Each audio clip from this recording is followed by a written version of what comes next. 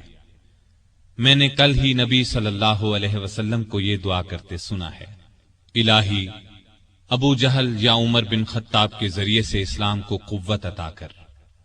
پس اے عمر، اللہ کی طرف آؤ، اللہ کی طرف آؤ۔ یہ سن کر سیدنا عمر فاروق نے کہا، مجھے محمد کے پاس لے چلو۔ نبی صلی اللہ علیہ وسلم اس وقت دار ارقم میں تھے۔ عمر رضی اللہ عنہ خباب بن ارت کے ساتھ کمر سے تلوار لٹکائے وہاں پہنچے۔ دروازے پر دستک دی۔ ایک صحابی نے اندر سے ایک جھری میں سے جھانک کر آپ صلی اللہ علیہ وسلم کو بتایا، باہر عمر تلوار کمر سے لٹکائے کھڑے ہیں، نہ جانے کس ارادے سے آئے ہیں۔ آپ کے چچا سیدنا حمزہ رضی اللہ عنہ بھی اس وقت وہاں موجود تھے۔ یہ بہت بہادر تھے، فوراً بولے، انہیں اندر آنے دو، نیک ارادے سے آئے تو ٹھیک، ورنہ انہی کی تلوار سے ان کا سر اڑا دوں گا۔ رسول اللہ صلی اللہ علیہ وسلم نے بھی فرمایا، انہیں آنے دو۔ چنانچہ دروازہ کھول دیا گیا۔ عمر اندر داخل ہوئے۔ آپ صلی اللہ علیہ وسلم اٹھ کر ان کی طرف بڑھے، ان کی چادر کو مٹھی میں دبا کر زور سے کھینچتے ہوئے فرمایا، خطاب کے بیٹے، تم کس ارادے سے آئے ہو؟ سیدنا عمر رضی اللہ عنہ نے عرض کیا، اے اللہ کے رسول، میں اللہ اور اس کے رسول پر ایمان لانے کے لیے حاضر ہوا ہوں۔ اس پر آپ صلی اللہ علیہ وسلم نے زور سے اللہ اکبر فرمایا۔ باقی مسلمانوں نے بھی اللہ اکبر کا نعرہ لگایا۔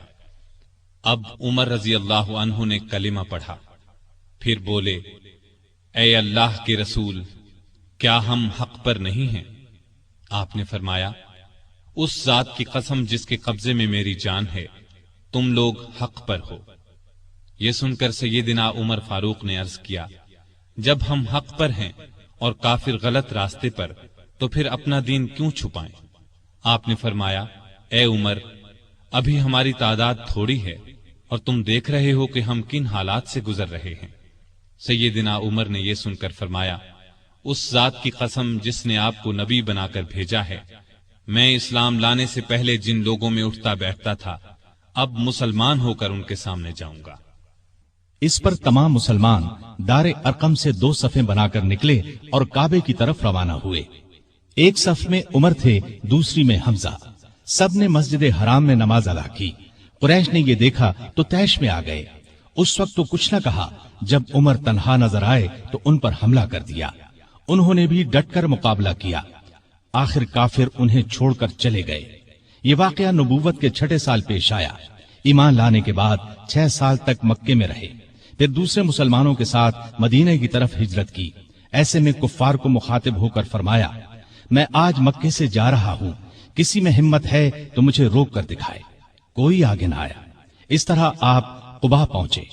پھر نبی کریم صلی اللہ علیہ وسلم اور ابو بکر ہجرت کر کے وہاں تشریف لائے۔ مسجد قباء کی تعمیر کے بعد سب نے مدینے کا رخ کیا۔